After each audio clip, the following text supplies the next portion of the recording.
And he does that from time to time when the hole ain't there. That's what makes Josh Jacobs so good. So, anyway, I'm off my soapbox. I just want to say that I don't look at the cornerback position and go, oh, boy, we need to get better at corner. No, we need to find corners that'll actually play the scheme, right? So, all right, now let's talk about the defensive grades. Took a long time to get to this point. We'll go rapid fire through it and then talk a little bit about contracts and get out of here, okay?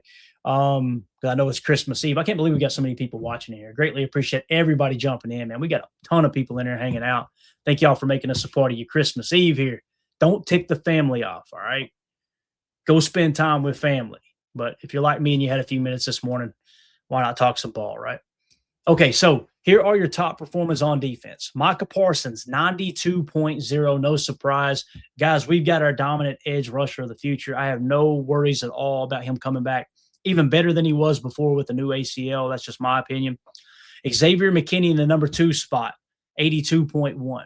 Edgerrin Cooper at stack backer, 75.5. Dog. Look at Tyron Hopper, guys. Again, only 57 snaps, but a 74.7.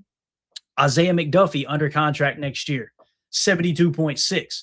All of these players I just mentioned are under contract. How great is that? Evan Williams, 71.9, under contract. Look at our boy Lucas Van Ness, guys. And again, he's been banged up. He's got to be able to stay on the field. I got you. 216 snaps, 71.1. Look at the green across the board.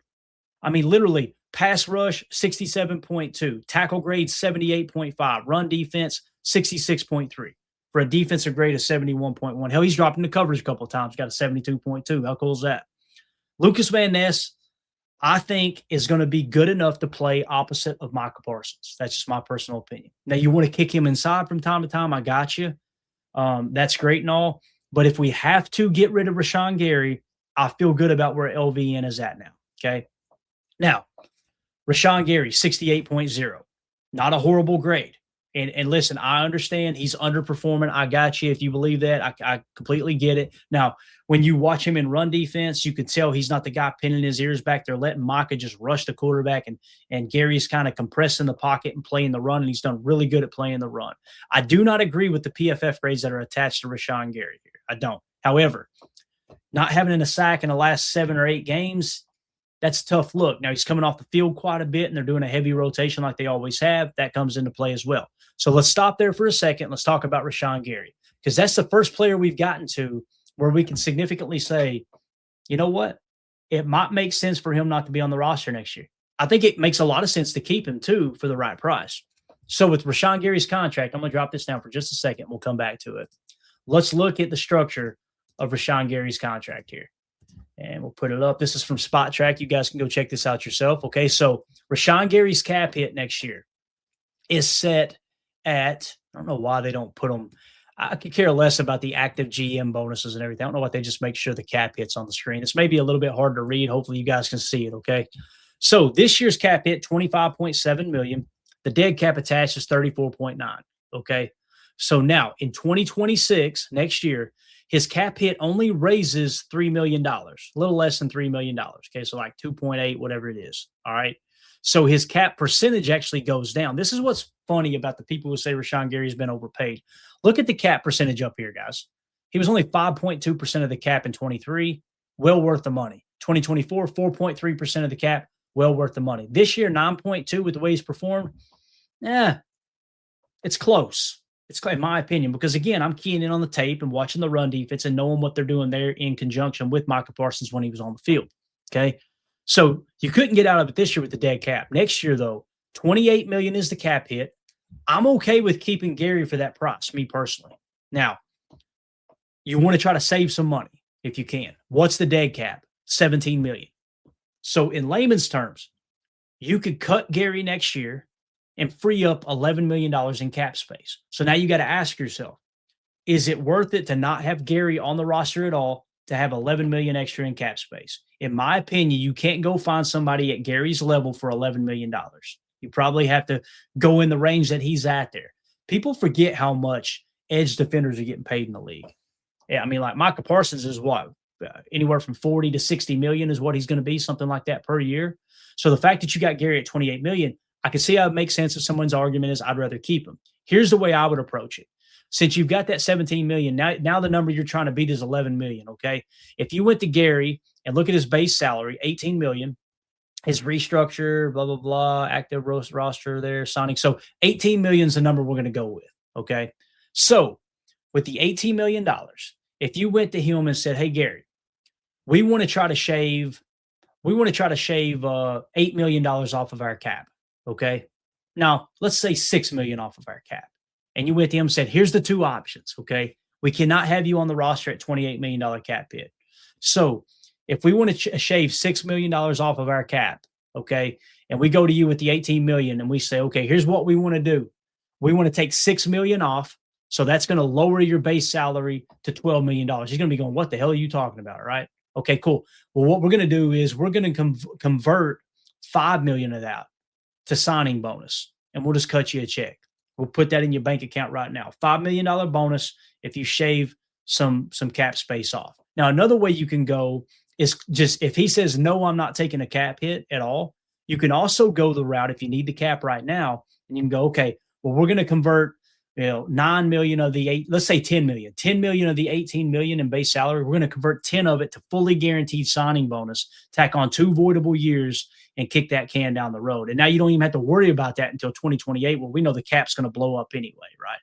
I don't think the Packers are in a cap situation where they need to do that. That's why I think they'll ask him for a pay cut with a little bit of restructure incentive with the signing bonus to keep him on the roster. Now, if he says, nope, not adjusting anything, I want every dollar I've earned, at that point, you probably cut bait, and I would be okay with that because now you're freeing up 11 million. But now, again, you got to go back to, would you rather have him on the field? Your run defense is going to take a hit if Gary isn't on this team. That's a fact, right? I mean, there's got to be a reason our run defense is so good. The safeties are a big part, but Rashawn Gary is a big part of that too. So again, you've got options there. But the moral of the story is, in my opinion, he will not be on the roster for a $28 million cap hit next year. And if you're asking, well, why didn't they do that this year if that's the case, Clayton? Because, again, you had 34 million, really 35 million in dead cap attached, which basically meant if you moved on from him this year, you're eating an additional 10 million. The cap number goes up. That's why he was on the roster. Now you're in that window, that 2-year window where it makes sense to, hey, we need a little bit of that back, or we're just going to move on. I could see that happening. So just wanted to throw that out there. So we fully understood exactly where the cap situation was with Rashawn Gary. Okay, so let's move along. Other top players here, if I can get this readjusted. All right. So we talked about Rashawn Gary. We know where we're at there. Carrington Valentine under contract. He's going to be on this roster, no doubt about it. Here's our boy Keyshawn. We've talked about Keyshawn a lot, right? And if you guys didn't know, that's the player we were talking about if you're new here. And again, I don't like to be overly negative with players because, it's just, I can't stand the people that hide behind a microphone and talk about a player like he's a bum, and then they go out and interview him in the locker room and act like nothing happened. That's just I can't live like that. Sorry. Now I'm not in the locker room, obviously, but I've got a rule on this podcast. If I wouldn't say it to somebody's face, I'm not going to say it on a podcast. That's just chicken blank, if you know what I mean. But Keyshawn has played good this year, guys. 66.8. Okay. Run defense grade 73.6. He'll bring the boom. Tackle grade 82.8. Pass rush, when they have fired him on a cap blitz, 74.2 on the pass rush. The coverage grade is a 66.9. Again, just like Ja, he covers well. He's got all the tools to be a good cover corner. Surprised the hell out of me watching him make a successful transition to the cornerback position outside from a slot corner and an undrafted free agent. Again, this is a guy. Keyshawn is a guy. I want to be very clear. He has overperformed expectations from when he came in the league from day one. Okay, so I don't want to get rid of him. I just want to have a sit-down conversation with him going, bruh, you're playing so good. Just play your freaking assignment. That's all you got to do. I think they can fix this. With that being said, you can't count on that. So now who's the next man up? It could be Kamal Hadden, right? It could be, insert somebody on down the road. We talked about Kamal Hadden. We talked about other players that you could pull off the practice squad, right? That you could get them to play the assignment, right? But they're not going to be as good and sticky in coverage as Key is. And they're almost guaranteed to not be as aggressive against the run. Again, you can't be happy about having a great run defense in the National Football League and not acknowledge the players who are giving you that run defense. Keyshawn's one of the key roles at the cornerback position, helping set the edge and be aggressive underneath to help stop the run. Same as Rashawn Gary. It's easy to just look at the sack numbers and go, oh, he sucks. No, there's a reason you got a good run defense grade. Rashawn Gary and Keyshawn Nixon are playing a role in that. The big role, in my opinion, is our boy Edgerrin Cooper, and of course the safety play in both Xavier McKinney and our boy Evan Williams, which, God, what a blessing it is to have those guys on the team. So when we look at Keyshawn and the salary cap for next year, I did not have it pulled up. Actually, I got it right here. Yeah. So Keyshawn Nixon, you're going Clayton. Why would you want to keep Keyshawn? Why would you want to keep Keyshawn? Because I want him to fix the problem and go back to playing great football, right? Well, what's his cap hit next year? In 2026, his cap hit is $7.1 million. The dead cap attached is 2.1. What's that mean? Here is the cost-benefit analysis evaluation of Keyshawn Nixon, okay? Would you want Keyshawn Nixon on the roster, or would you rather have $5 million extra in cap space?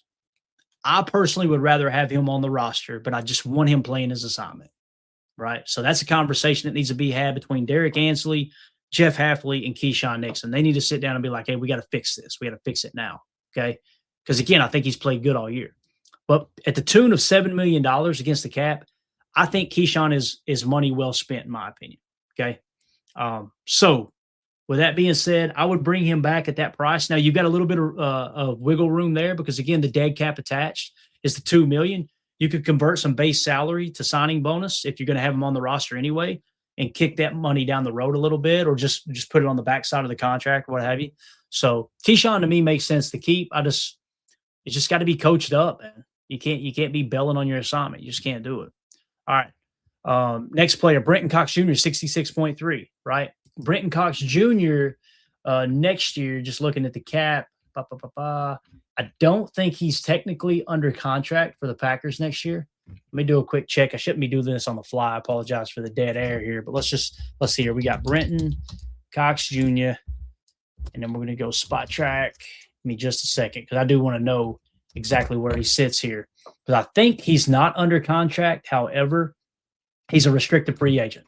So we can have Brenton Cox Jr. back next year if we want it. All right. So count him as on the roster, and that's great there. So when you talk about potentially moving on from Rashawn Gary, you don't feel as bad about it because you've got a player like Brenton Cox Jr. lying in the way. You drafted Barron Sorrell, who I think's played pretty good. I don't know how PFF feels about him. They don't like him that much, 53.4. Maybe that'll change with more snaps. I don't know. But Brenton Cox Jr., you like him being that rotational guy, right? We talk about Enigbare being down there to 62.4. So where's Enigbare at? Okay. Let's see if we can find him real quick. Kingsley Enigbare. All right. Kingsley's contract, I think, is up this year. He's going to be an unrestricted free agent. So I do not see them re-signing Kingsley. I think Kingsley wants to hit the market, and I think he will get outpriced. He'll get priced out of the Packers' range, in my opinion. So to me, Kingsley Enigbare hitting free agency. And you've got Brenton Cox Jr. you can have back if you want him back. You've got Barron Sorrell, right? You've got also Colin Oliver. We were talking about him. We're going to get to see him a little bit too. So that makes a lot of sense in terms of the edge room. The fact that Kingsley's not going to be here makes me want to be a little more aggressive with Rashawn Gary in terms of getting him back.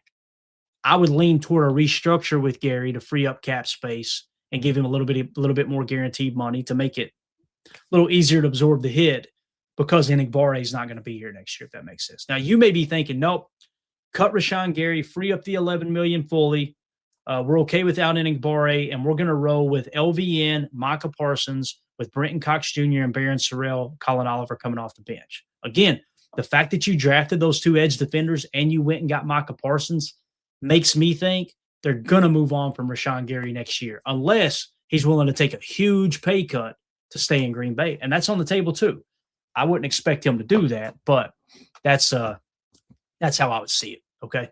So with that being said, moving along here, Christian Welch, don't care either way, really. Javon Bullard's contract situation, he's still under contract next year, so we're good to go there. I'm happy with the way he's played slot. I don't know how you guys feel. I thought he played pretty good safety against the Bears. Let's see if PFF agreed. Yeah, 61.4. Decent, right? Had a bad game in Denver, according to PFF. But he played pretty good safety play There actually, no. Yeah, he did play safety, right? He started at safety. I remember that being announced in the game. I don't know why they got him as a slot cornerback. So we'll have to go back and watch the tape and see exactly where he lined up 100% of the time. But nonetheless, you feel good about that, right? Javon Bullard, 63.8. Kingsley Nabari, we talked about 62.4, probably going to hit free agency. Kamal Hadden, 62.3. Some people say put Kamal Hadden out there over Keyshawn. I can't argue with that because I think Kamal Hadden will play the assignment. I don't think he'll be as good at playing cornerback as Keyshawn. But again, Keyshawn's problems aren't he doesn't have the tools to play cornerback. Keyshawn is just, busting off his coverage and doing what he wants to do, right? So I agree. Gooseby in the chat says Bullard been solid this year. Completely agree, man. Completely agree. Daryl in the chat says Nate Hobbs has been somewhat inconsistent. The man has to step up towards the end of the season. I felt like he took a step in the right direction, Daryl, last week. Let's take a quick look at it. Where's our boy Nate Hobbs? So Nate Hobbs, last week, 62.8. So here recently, he's played pretty good. Weeks 14, 15, and 16, albeit 10 snaps, had to play 38 snaps with Evan Williams being out, right? But a 62.8, pretty solid. I can handle that. All right. That's in the range or okay. And we'll talk about him here in a second, actually, because I think he will return next year. We got to wrap this up soon. My wife's going to kill me. Since we're at Nate Hobbs, 61.1, let's just talk about it. So Nate Hobbs next year on the salary cap table, his cap hit is $13 million. The dead cap attached is $12 million. So again, you can get out of that contract if you don't want to tie up a roster spot with Nate Hobbs next year. But now the question becomes, guys, is it worth it to move on from Nate Hobbs to only free up $1 million? To me, the answer is an emphatic no. You want to keep him on the roster at that. Now, next year, things get different, right? Next year, things are very, very different. If you were to look at his cap hit next year in 2027, I'm sorry, next year is in 2027, not 2026. Cap hit $14 million, dead cap $8 million. So really, that was a 4-year deal. That was really a 2-year deal. Because again, you can free up a significant amount of cap space there, right? You can basically free up $6 million if you wanted to move on from Nate next year. So I think Nate Hobbs will be on the Packers this coming year. It's not even close. He'll be a part of this team. And I hope that he's going to be able to fill in at slot from time to time, right? He doesn't look good at outside corner, but maybe a whole training camp where he can stay healthy, he can learn how to play outside corner a little bit better, right? A couple other players here. Devontae Wyatt, we were talking about him, right, at 3-tech. We'll hit on this real quick. I made it pretty evident earlier. I don't think he's a dominant 3-tech. I think he's a very good pass rusher, and he leaves a lot to be desired in the run game. Well, his grades here, according to PFF, Devontae Wyatt, is pass rush grade is let me see if I can line that up. Yeah, so it's the second column, 71.4, solid grade, right? His tackling has gotten way better. His tackle grade this year, a 76.8, okay? But look at the run defense grade, guys, 38.7. That's what I mean by he's not a dominant 3-tech.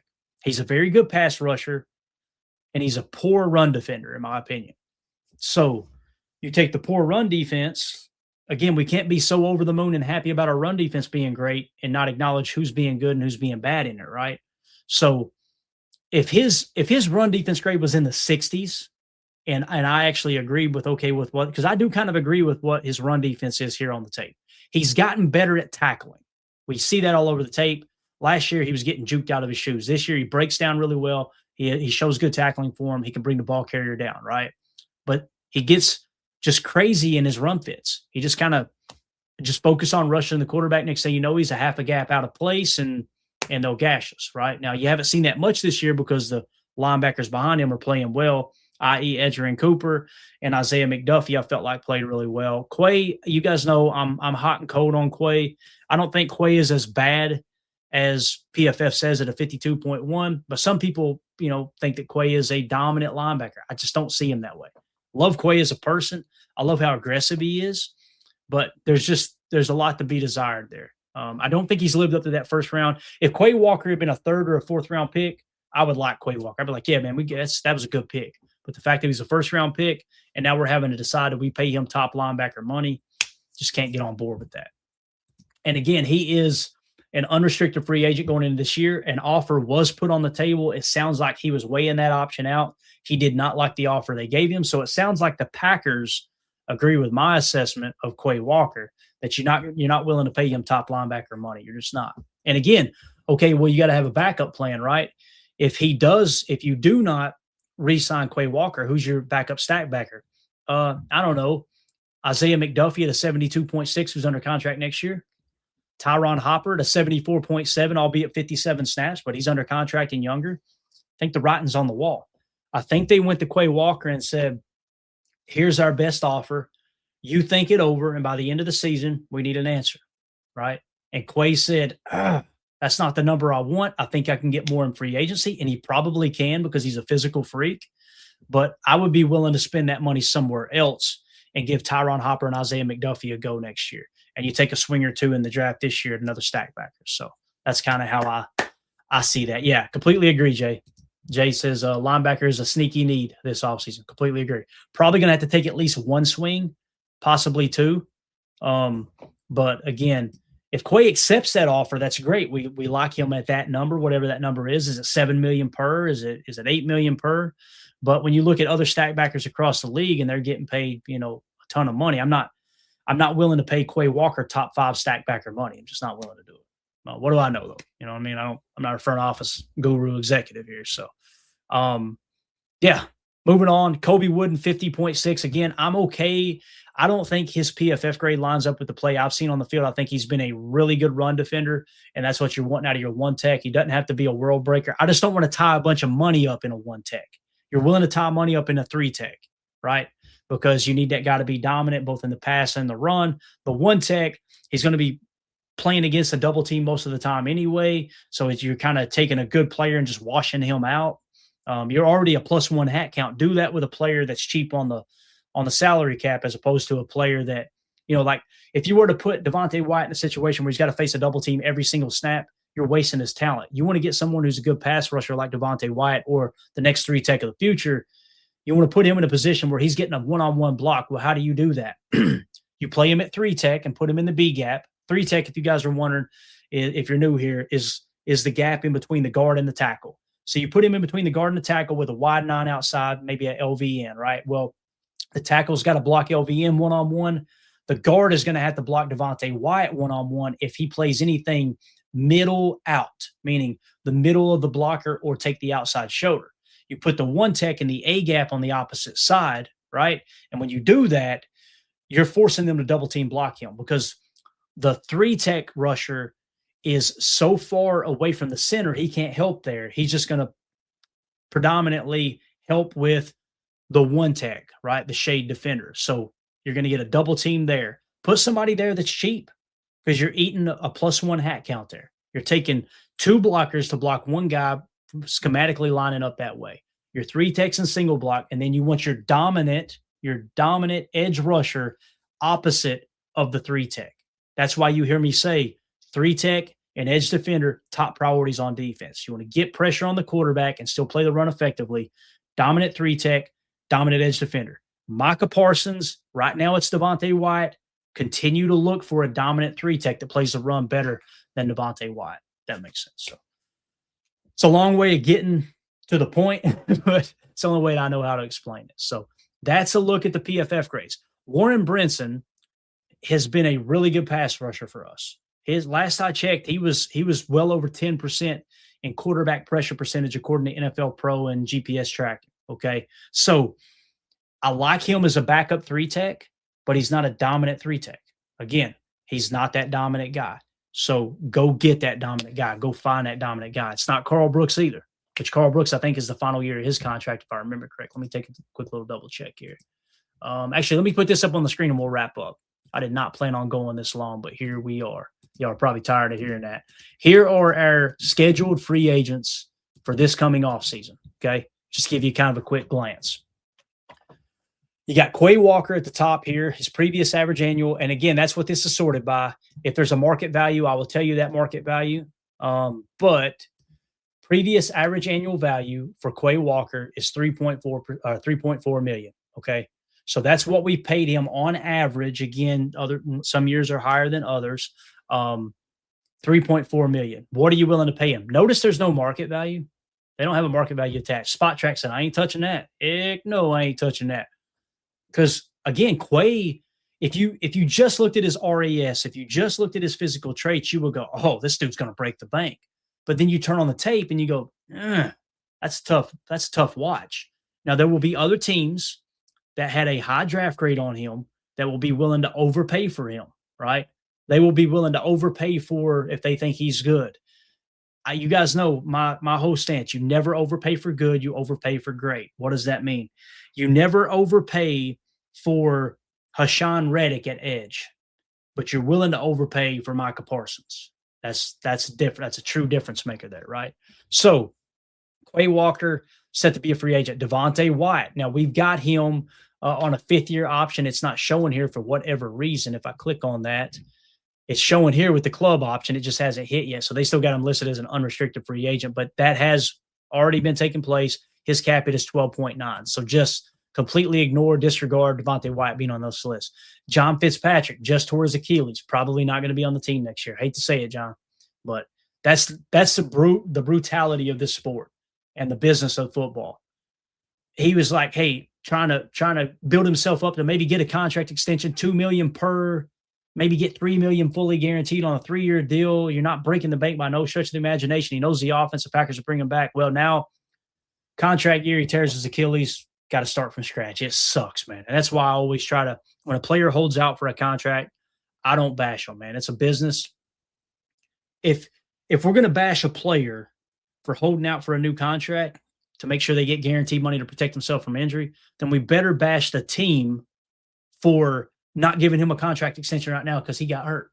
It goes both ways, right? So Malik Willis, it hurts. Malik Willis, 1.2. We talked about that yesterday. We're not gonna let's not spend any time on offense. My apologies.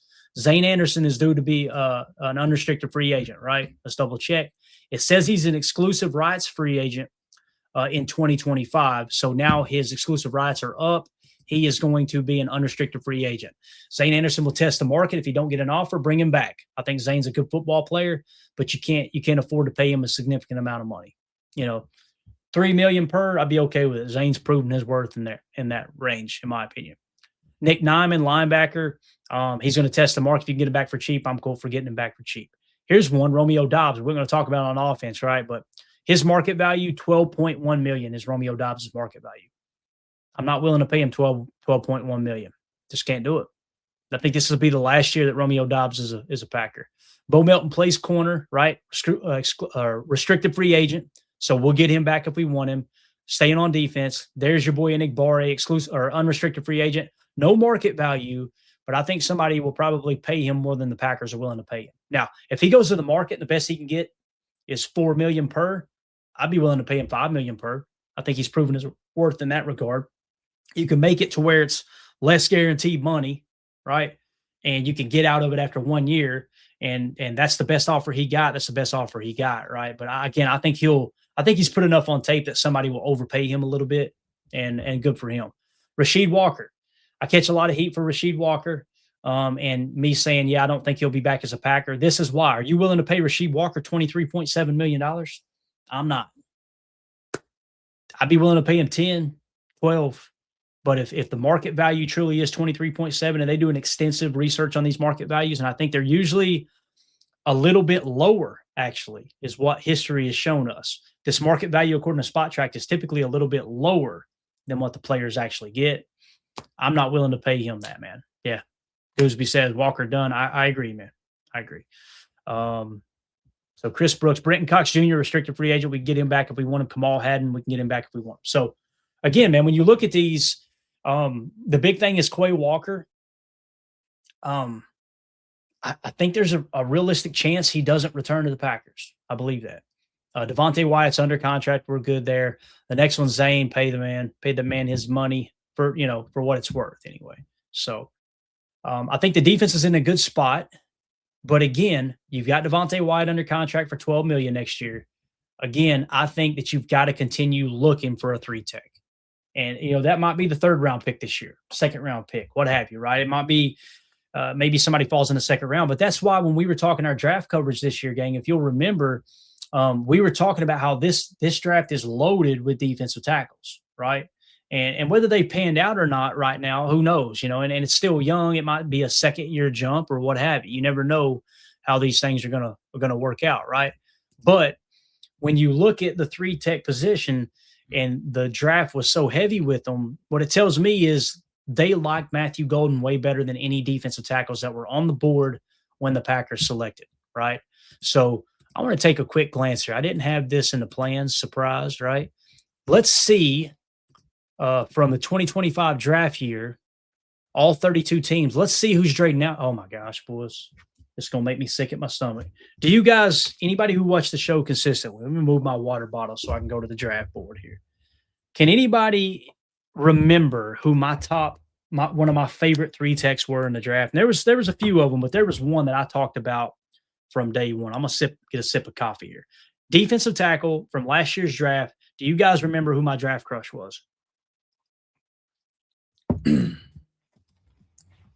People on the podcast like, did I lose it? No, we're still here. I'm getting the draft board out. Because you guys know I have one that I really, really liked that stood out.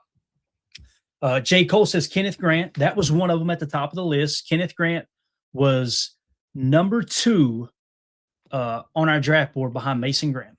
Kenneth Grant was one. Okay. That was one, but that wasn't my draft crush. Jared says Mason Graham. It wasn't Mason Graham. Although Mason Graham was highest on our draft board. Keep in mind, guys, our draft board, it removes my personal opinion. Okay. We take the experts that we trust, we build the draft board, and then we'll have our own opinion off the side. But mine was, nope, it wasn't Harmon. There was a lot of people, Gooseby, that loved Harmon, right? I mean, they were crazy about Derek Harmon. I didn't see it. He wasn't my favorite guy. I'm going to go ahead and tell you, everybody's guessing around it. It was Walter Nolan. Do you guys remember? I said I liked Walter Nolan. So Walter Nolan got hurt this year, right? He got hurt. Walter Nolan, if you guys remember, he was out of Ole Miss, and he checked all the boxes, like for the most part. He was lit up gold on our draft board, which meant he met the athletic threshold. He performed in the the Senior Bowl. He was a team captain. The Packers had him in for a top 30 visit, all that, right? Derek Harmon got hurt, or Walter Nolan got hurt. But look who graded out the highest this year, guys. I'm so proud of this. These are all the rookies from the 2025 class that played defensive line. Now, there might be some sprinkled in an edge that that kind of, fell off the list or what have you. But look who led in PFF grade. Walter Nolan, 74.3. Pass rush grade, 80.1. Tackle grade, 73.8. Run defense, 57.4. So, again, as a three-tech, as a pass-rushing three-tech, the run defense is always going to be the weak spot. But you notice it's significantly higher than Devontae Wyatt. Now, some will see this and go, but Clayton, he got hurt. That would have been a bad pick. I agree, hindsight being 2020. But what this shows you is Walter Nolan's going to be a dog if he can stay healthy. And I think that goes for every player in the league, right? So there you go. That is the guy that I was crazy about. And I didn't catch a whole lot of heat for that. I think people see it and go, of course, man, Walter Nolan, I think he was the number one. And this is why I love our draft process. When we do our draft breakdown in our Patreon group, patreon.com/Packer Fan Total Access. Let me throw it up in case anybody wants to join our community here. When we do this, I love to go all the way back to high school. I love that. Like Rashawn Gary, why has he played in the league so long? I think he's been a very good player for the Packers. Why? I think he was a top prospect when he came out in college football, out of high school to, enter college football, right? And he was asked to do some things in a run game, just like he's being asked to do some things in a run game for the Packers that went under notice at Michigan. I called a good buddy, big Michigan fan. Hey, what do you know about Rashawn Gary? We just drafted him. He said, oh, Clayton, the stats look horrible. This dude is a difference maker, man. Unselfish player, team player. I've seen him occupy triple team blocks. This dude will play the run really, really well, and he'll get after the quarterback too. I thought that was spot on with how his performance, his career has gone as a whole. But Walter Nolan was one of, if not the top prospects coming out of high school. And then you just seen him dominate at every level. Like when he went to college, he dominated in high school, he dominated at college, and now he goes to the league and look at how good he looks here, right? Now, if we go off a major snap count, Mason Graham, who was our top defensive lineman according to our draft board, right? We had him with a 3.1 score, guys. That's a second tier here. Only Ashton Gianti, Abdul Carter were in a higher tier than Mason Graham. Mason Graham grading out a 69.0. Solid, right? Next, Aiden Huntington. I love to look at some of these players. Actually, let's fall back. Well, no, it's minimal snaps. We can't do that. Let's go to Aiden Huntington, 122 snaps with Cleveland as well. My goodness, man, they churning them out. Let's see if we can find Huntington because that name does not ring a bell for me. Did we have him on our draft board? Because that might have been one that went under the radar here. Aiden Huntington. I don't see him on our draft board at all. Let's see where he was drafted at. That's interesting. Does it show? Look at that, boys. Undrafted free agent. Stud. Looks like stud anyway, right? Again, not a bunch of snaps, but Aiden Huntington, like Cleveland found him one right there, man. 122 snaps ain't bad, 67.9. And again, remember what I always say? If you grade out in the 60s or higher, that's typically a good indicator you're going to be a good football player as a rookie, right? Notice these players that are in the 60s, right? Tyleik Williams, that's 61.2 on 403 snaps. We had Tyleik Williams with a 32.1 grade. I remember saying during draft time, I would be okay with us using our first-round pick on him. It's a bit of a reach, but why? It's a defensive tackle. Way he plays nose, I got you. But when you're in a pass rush situation, you can kick him out to a 3-tech. You can kick him to a 4-eye and let him compress the pocket, right? His pass rush grade is a strong point, 67.5 at the NFL net level. So now there's some players in here that, like Derek Harmon, people love Derek Harmon, right? Derek Harmon, we have with a 24.7 grade, meaning he's worthy of the 24th pick, right? But again, personal opinion, I watched the tape and didn't like Derek Harmon that much. I had a lot of people in our draft coverage saying they love Derek Harmon, 53.9. Not a great start. Need to see him rebound and get into the 60s like Bullard did this year for us in his second year in the league. So just want to take a quick look. I didn't have that in the notes here to do during the show, but it's cool to kind of see. Look at Kenneth Grant, guys, 45.5. That is wild. How many snaps? 483 snaps. So Kenneth Grant is looking like a bust. We had him in tier 3 at a 13.7. And again, not my personal opinion, but the experts we trust. So the draft is just so hard to hit, man. It's so hard to hit. But Walter Nolan was my dude, no doubt. There was another guy, too. I'm trying to think of who it was. It was on down a little bit. I think it might have been Alfred Collins, maybe, that I liked. It was either Alfred Collins or TJ Sanders. TJ Sanders from South Carolina, kind of looking like it. He's way down there, too, at 41.1. Alfred Collins. Where's Alfred Collins at? Do we even see him anywhere? Holy cow. He must have gotten out there. He is 44.7. So that's a swing and a miss. But yeah, Walter Nolan to me looked like the slam dunk, and he got hurt, man. Who knows? With more snaps, he might have been bad. But anyway, that's just a quick look in our draft process and what we do there in the offseason in terms of the draft. So, yeah, Byron Murphy. I'm trying to get caught up on the chat here. Coach Lynn said Byron Murphy. Was that this year or was that last year? I'm trying to think of when Byron Murphy came out. Everything's running together now. Is Murphy on this list? Must have been talking about the year before, maybe. But I think Byron Murphy was toward the top of our draft board. I think it was last year, I believe. Yeah. Coach Lynn says he liked the kid from Toledo, Alexander. Let's see where he's at on this list. See down there. So Darius Alexander, was he the one from Toledo? I think he was. Let me make sure here. Because I think we had a decent, from Toledo. We had a 57.4 on him. So kind of a second round pick range, Coach. He graded out a 40.4. It's hard, man. It's hard to hit on these dudes. It really is. I remember one we talked about was Thor. Y'all remember Thor? That was one of Jacob's draft crushes. Where's Thor at? Did he even make the list? My goodness. He ain't even on here, is he? So, well, he might have gotten hurt too. Some players, obviously fell. Tim's guy was Deion Walker from Kentucky. And remember, he graded out really bad. We always made it a running joke because he loved Deion Walker, and then Deion Walker graded out bad in terms of the RAS. Look at our boy Deion Walker, 59.3. He's on the cusp of hitting that 60 spot that we talked about, right? And Deion Walker sank down our draft boards when we created our final draft board. He ended up a 95.9, which is third-round pickish, right? But going into the season, his final year in college, they were projecting him as a top 10, top 20 pick. But it looks like I wouldn't be surprised if he kind of comes roaring from the back. So, again, why are we talking about this? I think 3-tech is a need this offseason. And Devontae Wyatt, I should say, is under contract, and that's a great thing.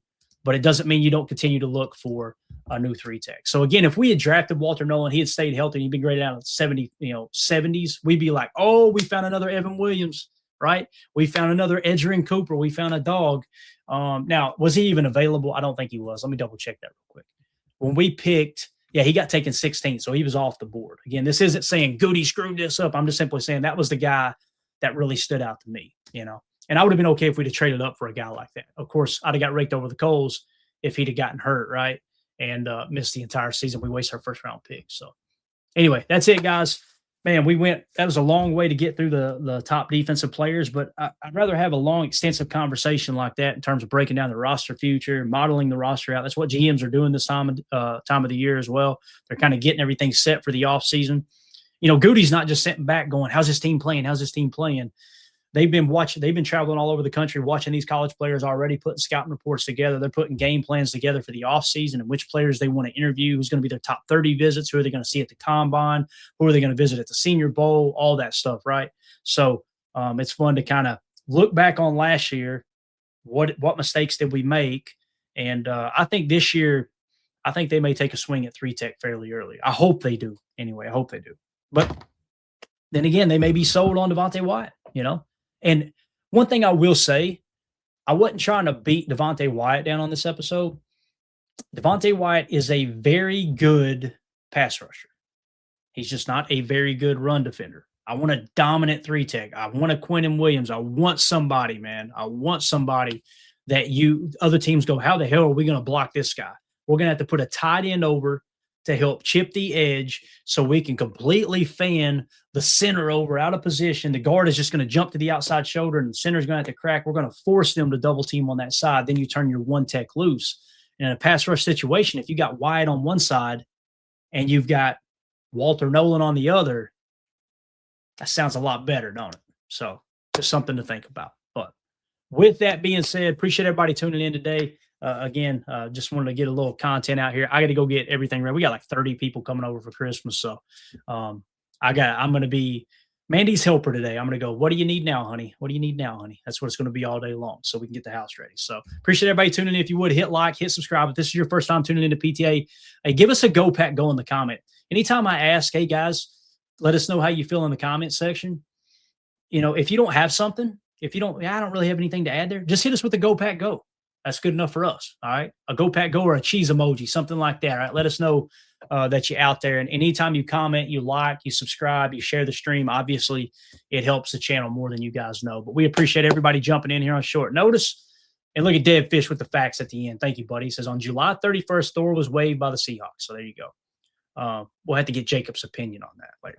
But and I agree. Like Thor did look, he was an interesting prospect. He was way down on our board. And I don't think he liked that. I don't think Jacob liked that too much, but I want to say Thor was significantly lower. Give me just a second. Now you got me thinking here. Where did Thor land on our list? Hell, I can't even find it. About to pull a Bob Uecker here. Christ, I can't find it. The hell with it. Where's Thor at? We'll have to look that up for you guys and gals. We'll see if we can find him later. Jacob probably knows exactly where. Jacob Stalker level, he probably knows his address, his home address. So anyway, we're out, guys. Hit like, hit subscribe, click the bell icon. We'll see you guys maybe later today. I might do a quick stream if we get some more injury information. If not, then I'll probably do a stream tomorrow at some point when the family's coming and going. We'll just do a quick live stream, give you guys the final injury report, all that good stuff. So again, we're rooting against the Lions this week on Christmas Day. So everybody make sure that we get our juju in sync here, right? And put the hex on the Lions. So they lose, the Packers are in. We can kick back and go into these next 2 weeks trying to get this roster just right for the playoff run. But appreciate everybody. Y'all have a Merry Christmas. I'm sure I'll talk to you before Christmas is completely over. Anything that you guys celebrate, happy holidays to everybody. Really appreciate y'all tuning in and supporting the channel. My name's Clayton. This is PTA. Go Pack Go. There we go. We're out. Bye, guys.